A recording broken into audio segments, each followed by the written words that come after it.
ይስጥልን ሁለገብ ሐሳቦች ቤተሰቦች እንደምናላችሁ እንደተለመደው ከተለያዩ የመረጃ ምንጮች አሰባሰብናቸውን ዘገባዎች ይዘንላችሁ ቀርበናል። አብራችሁ ቆዩ።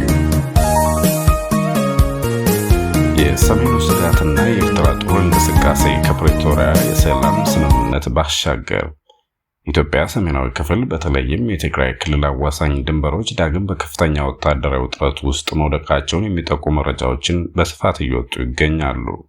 የኤርትራ ጦር ባለፉት ሳምንታት የኢትዮጵያን ሉዓላዊ ድንበር በመጣስ ከዚህ ቀደም ከሚታወቀው በላይ እስከ 5 ኪሎ ሜትር ዘልቆ መግባቱ በተለያዩ ገለልተኛ የዜና ምንጮች የጸጥታ ተንታኞች ተረጋግጧል።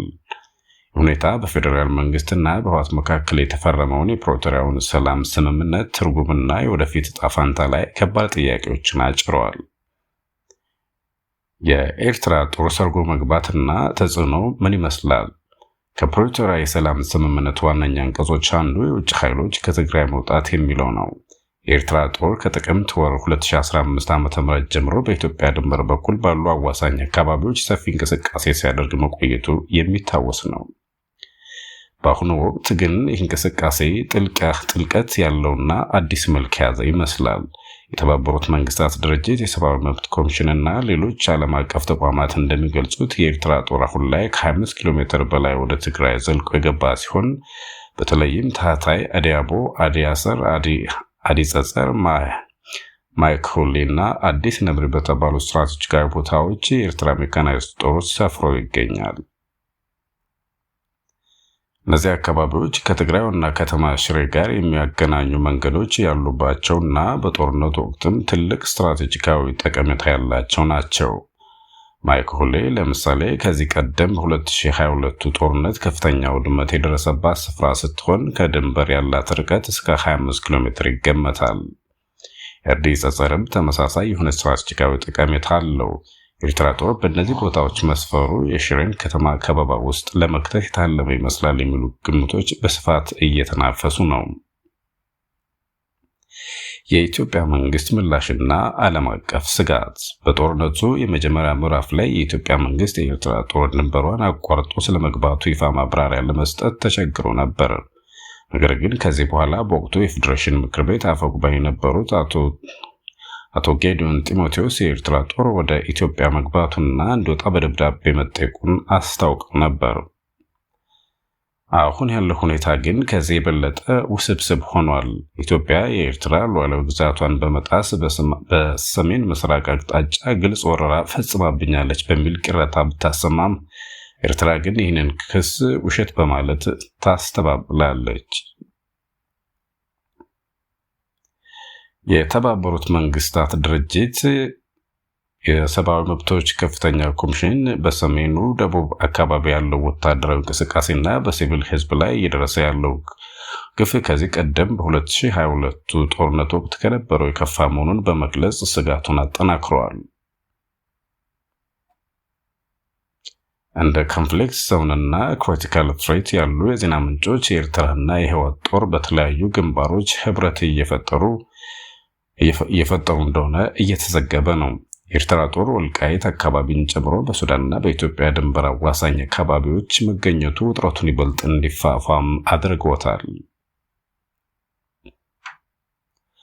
ይህ ሁሉ ቀጠናው ዳግም ወደ ለየለት ጦርነት እንዳያመራ ከባድ ስጋት ደቅኗል። በተለይም በኢትዮጵያና በኤርትራ መካከል የሰላም ስምምነት ተፈርሞ ሳለ የኤርትራ ጦር እንዲህ አይነት እንቅስቃሴ ማድረጉን የቀጠናው ሰላምን እድል በእጅጉ የሚፈታተን ይሆናል ተብሏል።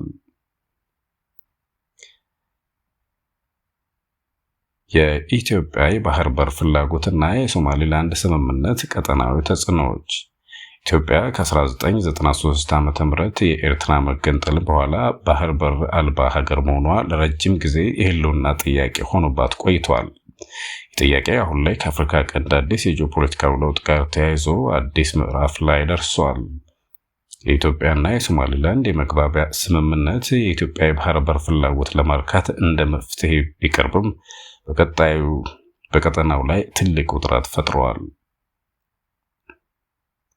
የሶማሊላንድ ስምምነት ዝርዝርና የኢትዮጵያ ፍላጎት። የመግባቢያ ስምምነቱ ኢትዮጵያ ከሶማሌላንድ 20 ኪሎ ሜትር የሚረዝም የባህር ዳርቻ ለ50 ዓመታት በሊዝ እንድትጠቀም የሚያስችል ሲሆን በምላሹም ኢትዮጵያ ለሶማሌላንድ ዓለም አቀፍ እውቅና እንድትሰጥ የሚያስችል ድርድር አካል ነው። የሶማሌላንድ ፕሬዝዳንት ሙሴ ቢሂ አብዲ በቅርቡ ከኤስኤንኤን ቢዝነስ ጋር በነበራቸው ቆይታ ይህ ስምምነት ለሀገራቸው ዓለም አቀፋዊ እውቅናን ለማግኘት ትልቅ መሰረት እንደሆነ አብራርተዋል። እውቅናው ብዙ ኢንቨስትመንት እንዲስብ ያደርጋል ብለው ያምናሉ። ኢትዮጵያ በአሁኑ ወቅት የ95% የውጭ ንግድ እንቅስቃሴን በጅቡቲ ወደብ በኩል የምታከናውን ሲሆን ይህ ስምምነት የባህር በር ማጣት የሚያስከትለውን ከፍተኛ የኢኮኖሚ ኪሳራ ለመቀነስ እንደ ስትራቴጂካዊ መፍትሄ ታይቷል። የሶማሊያ ጠንካራ ተቃውሞና የቀጠናው ምላሽ። ይሁን እንጂ የሶማሊያ ፌደራል መንግስት ይህን ስምምነት ሉዓላዊነትን መጣስ አድርጎ በመቁጠር በብርቱ ተቃውመዋል። የሶማሊያ ፕሬዝዳንት ሐሰን ሼክ መሐመድ ስምምነቱ ኢትዮጵያ በሶማሌላንድ ላይ ወረራ እንድትፈጽም የሚያስችል ነው ብለው ሲገልጹ፣ ከዚህ ቀደምም የአረብ ሊግ እና የአፍሪካ ህብረት ስምምነቱን አውግዘውታል። ዲፕሎማሲያዊ ጥረቶች ቢደረጉም ሶማሊያ የመግባቢያ ስምምነቱ እንዲሰረዝ አጥብቃ ትጠይቃለች። ይህ ጉዳይ በቀጠናው ውስጥ የሀገራትን ፍላጎትና ስጋት ይበልጥ እንዲታይ አድርጎታል። ጅቡቲ የኢትዮጵያ ዋነኛ የወደብ አጋር በመሆኗ በዚህ ስምምነት ምክንያት የገቢ መቀነስ ስጋት ውስጥ ነች። ግብጽ የናይል ወንዝ ውዝግብ ጋር በተያያዘ ከኢትዮጵያ ጋር ውጥረት ውስጥ የምትገኝ ሀገር በመሆኗ በዚህ ስምምነት ዙሪያ የራሷ ስሌት ያላት ይመስላል። የተባበሩት አረብ ኤሚሬቶች እና ቱርክም በአፍሪካ ቀንድ የራሳቸው ኢኮኖሚያዊና ወታደራዊ ፍላጎቶች ያሏቸው ሲሆን በዚህ ውጥረት ውስጥ ሚና ለመጫወት እየሞከሩ ነው። ቱርክ በተለይ በሶማሊያ የባህር ዳርቻ የነዳጅ ፍለጋ ስራዎችን እያከናወነች ሲሆን ለሶማሊያ የጦር ኃይል ታንኮችን፣ ኤፍ-16 ተዋጊ ጀቶችን በመላክ ወታደራዊ ግንኙነቷን እያጠናከረች ነው። ይህ የሚያሳየው የቀይ ባህር ደህንነትና በአፍሪካ ቀንድ ያለው የኃይል ሚዛን አሁን ላይ አሳሳቢ ደረጃ ላይ መድረሱን ነው። ከስምምነቱ የሚጠበቁ ነገሮች። የሶማሊላንድ ፕሬዝዳንት ሙሴ ቢሂ አብዲ ሀገራቸው እውቅና ባታገኝም እንኳን ከሌሎች ሀገራት ጋር በንግድ ግንኙነት ላይ እየሰራች እንደሆነ ከዩኤስ ጋር በመተባበር የማዕድን ማውጣት ስራዎች ላይ ትኩረት እንዳደረገች ገልጸዋል። ለኢንቨስተሮችም ከታክስ ነፃ የሆነና ነፃ መሬት ማቅረብን ጨምሮ በርካታ ማበረታቻዎች እንዳሉ ተናግረዋል። ኢትዮጵያና የሶማሌላንድ የንግድ ትራንስፖርት ስምምነት በቅርቡ ይጠናቀቃል ተብሎ የሚጠበቅ ሲሆን ይህ ስምምነት የረጅም ጊዜ የኢትዮጵያን የባህር በር ጥያቄ እንዴት እንደሚፈታና በቀጠናው ላይ ምን አይነት ዘላቂ ተጽዕኖ እንደሚያሳድር ጊዜ ያሳየናል። የባህር በር እጦት በኢትዮጵያ ኢኮኖሚ ላይ የሚያሳድረው ኪሳራ ጥልቅ ትንተና። ኢትዮጵያ ከኤርትራ መገንጠል በኋላ በር አልባ መሆኗ በኢኮኖሚው ላይ ከፍተኛና ዘላቂ ጫና እያሳደረ መሆኑን አዲስ ጥናት አመላክቷል። የኢትዮጵያ ፖሊሲ ጥናት ኢንስቲትዩት ይፋ ያደረገው ይህ ጥናት የሀገሪቱን የባህር በር እጦት እንደ ብሔራዊ ህልውና ፕሮጀክት እንደተመለከተው ጥሪ አቅርበዋል። ጥናቱ እንደሚያሳየው ኢትዮጵያ የባህር በር አልባ በመሆኗ በየዓመቱ ከ19 ቢሊዮን እስከ 31 ቢሊዮን ዶላር የሚደርስ ኪሳራ እየደረሰባት ነው። ይህ የገንዘብ መጠን ከሀገሪቱ አጠቃላይ የሀገር ውስጥ ምርት ከ13 በመቶ እስከ 23 በመቶ የሆነውን ድርሻ የሚሸፍን ሲሆን በ2024 ብቻ ከጠቅላላ የሀገር ውስጥ ምርት ከ16 ቢሊዮን ዶላር በላይ የንግድ ኪሳራ ደርሶባታል ተብሎ ይገመታል። ይህ ሀዝ ከሀገሪቱ በዛው ዓመት ለውጭ ዕዳ ከከፈለችው ገንዘብ በ193 በመቶ ብልጫ አለው ተብሏል። የወደብ አገልግሎት ክፍያዎች የንግድ ዋጋውን በ12.2 በመቶ ከፍ የሚያደርጉ ሲሆን በእቃዎች መዘግየትና ብክነት ምክንያት የሚመጣው ተጨማሪ 3 በመቶ ተደምሮ አጠቃላይ የወደብ ወጪ 15.2 በመቶ ይደርሳል። ይህ የባህር በር እጦት በግለሰብ ደረጃም ቢሆን ከፍተኛ ጫና እያሳደረ ነው። በየዓመቱ እያንዳንዱ ኢትዮጵያዊ እስከ $235 ወይም እስከ 35,000 ብር የሚደርስ የኑሮ ጫና እየደረሰበት ይገኛል። ይህ የሚያሳየው የባህር በር ማጣት በሀገር ደረጃ ብቻ ሳይሆን በእያንዳንዱ ዜጋ የዕለት ተዕለት ሕይወት ላይም ቀጥተኛና አውዳሚ ተጽዕኖ እያሳደረ መሆኑን ነው። የሎጂስቲክና የደህንነት ስጋቶች ኢትዮጵያ ከ1993 ዓ.ም ጀምሮ ለውጭ ንግዷ 95% የሚሆነው በጅቡቲ ወደብ ላይ ጥገኛ መሆኗ ለኪሳራውና ለደህንነት ስጋት አጋልጧታል ተብሏል። ጥናቱ የወደብ መጨናነቅ እስከ 30 ወራት የሚደርሱ ረጅም መዘግየቶች፣ የኮንቴነር እጥረትና ከፍተኛ የዲመርጅ ክፍያዎች እንደ ዋና ችግር ተዘርዝረዋል። በተጨማሪም በቀጠናው የሚታየው የወደቦች ወታደራዊ ይዞታ ወደቦች ከንግድ አገልግሎት ይልቅ ለዓለም አቀፍ ኃያሎች የጦር ሰፈርነት እንዲያገለግሉ ማድረጉ ችግሩን የበለጠ አባብሶታል። ይህ ደግሞ በንግድ እንቅስቃሴ ላይ አሉታዊ ተጽዕኖ ያሳድራል፣ የወደብ አገልግሎት ያወሳስባል፣ ወጪም ይጨምራል ተብሏል። የመፍትሄ ሐሳቦቹ ለዚህ ሁሉ መፍትሄ ለማግኘት ተመራማሪዎቹ ኢትዮጵያ ለቀይ ባህር ያላትን ታሪካዊ ትስስር ማዕከል ያደረገ ታላቅ ትረካ እንድትፈጠር አስገንዝበዋል። የባህር በር የማግኘት ጉዳይ እንደ ታላቁ የህዳሴ ግድብ ብሔራዊ የህልውና ፕሮጀክት ተደርጎ ሊወሰድ እንደሚገባውና ይህንንም በጠንካራ ዲፕሎማሲና በቀጠናዊ ትብብር ማረጋጋት እንደሚያስፈልግ ጥናቱ ይመክራል። ጠቅላይ ሚኒስትር አብይ አህመድ ከዚህ ቀደም እኛ የምንፈልገው የመተንፈሻ በር ብቻ ነው ማለታቸው ለወደብ ክፍያ በየ2 እና 3 ዓመቱ የሚከፈለው ኪራይ ህዳሴ ግድብን ይሰራል፣ ማዳበሪያ ፋብሪካ ይገነባል በማለት የባህር በር የማግኘት አስፈላጊነትን አስምረውበታል። የባህር በር እጦት የኢትዮጵያን የእድገት ምኞት ከሚገቱት ዋና እንቅፋቶች አንዱ በመሆኑ ይህን ችግር ለመቅረፍ የሚደረገው ጥረት የሀገሪቱን የረጅም ጊዜ እድገትና መረጋጋት ለማረጋገጥ ወሳኝ ነው ተብሏል። የኢትዮ ቱርክ ስትራቴጂካዊ ግንኙነትና የኤርዶጋን የአፍሪካ ቀንድ ጉብኝት የቱርክ ፕሬዝዳንት ረሲፕ ጣይብ ኤርዶጋን በመጪው ማክሰኞ የካቲት 10 ቀን 2018 ዓ.ም አዲስ አበባን እንደሚጎበኙ ተረጋግጧል። ይህ ጉብኝት በኢትዮጵያ እና በቱርክ መካከል ያለውን የሁለትዮሽ ስትራቴጂካዊ ግንኙነት ይበልጥ ለማጠናከር ያለመ ከመሆኑም በላይ ቱርክ በአፍሪካ ቀንድ ያላትን ኢኮኖሚያዊና ፖለቲካዊ ተሰሚነት ለማሳደግ የምታደርገው ሰፊ ጥረት አካል ነው። የኤርዶጋን ጉብኝት ትርጉምም ፕሬዝዳንት ኤርዶጋን ከጠቅላይ ሚኒስትር አብይ አህመድ ጋር በሚያደርጉት ውይይት በኢኮኖሚ በጸጥታና በቀጠናዊ ጉዳዮች ላይ እንደሚመክሩ ይጠበቃል ተብሎ ይፈታል። ባለፈው ዓመት በቅድ ተይዞ ያልተካሄደው የ4 ኪሎ ስብሰባ አሁን መካሄዱ በራሱ ትልቅ ትርጉም አለው። ቱርክ በአፍሪካ ቀንድ ውስጥ ሰፊ ኢኮኖሚያዊና የፖለቲካዊ ፍላጎቶች ያላት ሀገር ናት። በቅርቡ በየመንና በሶማሊያ የነበራትን ጦር ያሰናበተችው የተባበሩት አረብ ኤሚሬቶችና ሳዑዲ አረቢያን በመጥቀስ ሮይተርስ እንደዘገበው ከሆነ ሳዑዲና ዩኤኢ በሱዳን የእርስ በርስ ጦርነት ላይ ልዩነት እንዳላቸውም ያመላክታል። ኢትዮጵያና ግብጽ የአባይ ወንዝ ውዝግብም የአፍሪካ ቀንድ ውጥረት ዋነኛ መነሻ ነው። የቱርክ ኢኮኖሚያዊና ወታደራዊ ፍላጎቶች ቱርክ በኢትዮጵያና በሶማሊያ ውስጥ የንግድና ወታደራዊ ግንኙነቷን በስፋት እያጠናከረች ትገኛለች። በአናዶሉ የዜና ወኪል ዘገባ መሰረት የኢትዮጵያና ቱርክ የኢኮኖሚ ትብብር ከፍተኛ ደረጃ ላይ የደረሰ ሲሆን በቅርቡ በወታደራዊ መስክም ግንኙነታቸው እየተጠናከረ ነው። ቱርክ በሶማሊያ ባህር ዳርቻ የነዳጅ ፍለጋ ስራዎችን በስፋት እያከናወነች ሲሆን በሶማሊያ የመሬትና የባህር ኃይል ግንባታ ላይም እየሰራች ትገኛለች።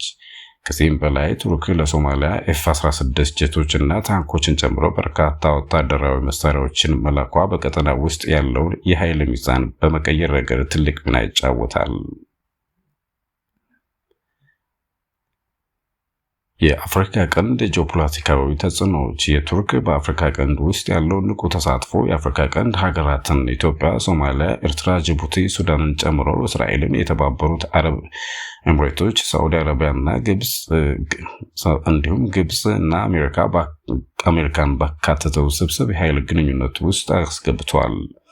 እስራኤል ለሶማሊላንድ የሀገርነት እውቅና በመስጠት የቀጠናውን ውጥረት እየቀሰቀሰች ሲሆን ቱርክ ደግሞ የሶማሊያን ሉዓላዊነት በመደገፍ የእስራኤልን እርምጃ ተቃውማለች። የኤርዶጋን አዲስ አበባ ጉብኝት ከዚህ ሁሉ ቀጠናዊ ውጥረትን የኃይል ሽኩቻ አንጻር ሲታይ እጅግ ወሳኝ ነው። ፕሬዝዳንቱ ከጠቅላይ ሚኒስትር አብይ ጋር በሚኖራቸው ውይይት ኢኮኖሚያዊ ትብብርን ከማሳደግ ባሻገር በቀጠናዊ ጉዳዮች ላይ በተለይም በኢትዮጵያና በሶማሊያ መካከል ያለውን ውጥረት ለማርገብ ምን ያህል አስተዋጽኦ ያደርጋሉ የሚለው በቅርብ የሚታይ ይሆናል። የዓለም አቀፍ ውጥረት፣ አሜሪካና ኢራን የጦርነት ደመናዎች። በመካከለኛው ምስራቅና በኢራን መካከል ያለው ውጥረት ከጊዜ ወደ ጊዜ እየተባባሰና ወደ ለየለት ጦርነት ሊያመራ የሚችልበት ደረጃ ላይ ደርሷል። የሮይተርስ የዜና ወኪል አይን እማኞችና ከፍተኛ የአሜሪካ ባለስልጣናትን ጠቅሶ እንደዘገበው አሜሪካ በኢራን ላይ የመጠነ ሰፊ ጥቃት ለመሰንዘር የጦር መርከቦቿንና የአየር ኃይል ተዋጊ ጀቶቿን ወደ ፋርስ ባህረ ሰላጤ እያስጠጋች ትገኛለች። የኢራን ምላሽና የድርድር ሁኔታ። የኢራን ምክትል ውጭ ጉዳይ ሚኒስትር ማጂድ ታክት ራቫንቺ ለቢቢሲ በሰጡት ቃለ ምልልስ ኢራን ከማንኛውም ጥቃት ራሷን ለመከላከል የሚያስችሏትን ዝግጅቶች እያደረገች መሆኑን አስታውቀዋል። ማዕቀቦችን ከማንሳት ጋር በተያያዘ አሜሪካ ለመደራደር ፈቃደኛ ከሆነች ኢራን ስምምነት ላይ ለመድረስ ዝግጁ እንደሆነች ገልጸው፣ ነገር ግን አሜሪካ ዜሮ የኒውክሌር ማበልጸጊያ የሚለውን ጥያቄዋን ከጠረጴዛ ላይ ማስወገዷን ማሳየት አለባት ብለዋል። በሌላ በኩል የአሜሪካው ፕሬዝዳንት ዶናልድ ትራምፕ አስተዳደር በኢራን ላይ ዝም ብለን ሽብርተኛ እያለን ልንቀጥል አይገባም የሚል አቋም ይዞ እንደነበርም ራቫንቺ ጠቁመዋል። ድርድሩ ከተሳካ መልካም ነው፣ ካልተሳካ ግን ኢራንን በቀጥታ ወደ ማጥቃት እንደምንገባ የሚል አቋም የአሜሪካ አስተዳደር እንዳለው ዘገባዎቹ ይጠቁማሉ። የአሜሪካ ከፍተኛ ባለስልጣናት እንደገለጹት የጦር መርከቦች ኢራንን ለመደብደብ በሚያስችል ሁኔታ ቦታቸውን ይዘዋል። አሁን የቀረው ከፕሬዝዳንት ትራምፕ የመጨረሻው ጥቃት ይጀመር የሚለው ትዕዛዝ ብቻ ነው ብለዋል። የጦርነት ስጋትና ዓለም አቀፍ ተጽዕኖ። ይህ የሚጠበቀው ድርድር በመጪው ማክሰኞ የካቲት 10 ቀን 2018 እንደ ኢትዮጵያ ይካሄዳል ተብሎ ቢጠበቅም ውጤቱ ግን አሁንም ግልጽ አይደለም። ኢራን ጥቃት ከደረሰባት በመካከለኛው ምስራቅ የሚገኙ አሜሪካ ወታደራዊ ሰፈሮችን እስራኤልን እንደምታጠቃ በማስጠንቀቅ ጦርነቱ በቀጠናው ላይ ሊያስከትል የሚችለውን ሰፊና ዘርፈ ብዙ ጉዳዮች አስታውቃለች። ኢራን ጥቃት ከደረሰብኝ ወታደራዊ ኃይል በአሁኑ ወቅት በዮርዳኖስ፣ በኩዌት የአሜሪካን ወታደራዊ ኃይል በአሁኑ ወቅት በዮርዳኖስ፣ በኩዌት፣ በሳውዲ አረቢያ፣ በኳታር፣ በባህሬንና በተባበሩት አረብ ኤምሬት ውስጥ የጦር ሰፈሮች ያሉት ሲሆን ኢራን እነዚህን ኢላማ እንደምታደርግ አስጠንቅቃለች። እስራኤልም በኢራን ሚሳኤል ልትደበደብ ትችላለች የሚል ከፍተኛ ስጋት አለ። የቀድሞው የእስራኤል ጠቅላይ ሚኒስትር ቤንያሚን ኔታንያሁ ከዚህ ቀደም ከፕሬዝዳንት ትራምፕ ጋር የተገናኝተው በኢራን ጉዳይ ላይ መምከራቸው ይታወሳል።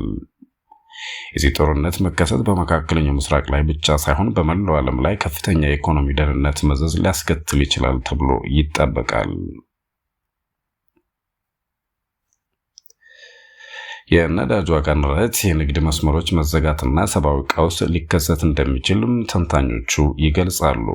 አሜሪካ የጦርነቱን እቅድ በ2 ወራት ውስጥ ማጠናቀቋና ኢራንም ለሷን ለመከላከል መዘጋጀቷን በመግለጽ ዓለም አቀፉ ማህበረሰብ ሰላማዊ መፍትሄ እንዲገኝ አጥብቆ እየጠየቀ ይገኛል።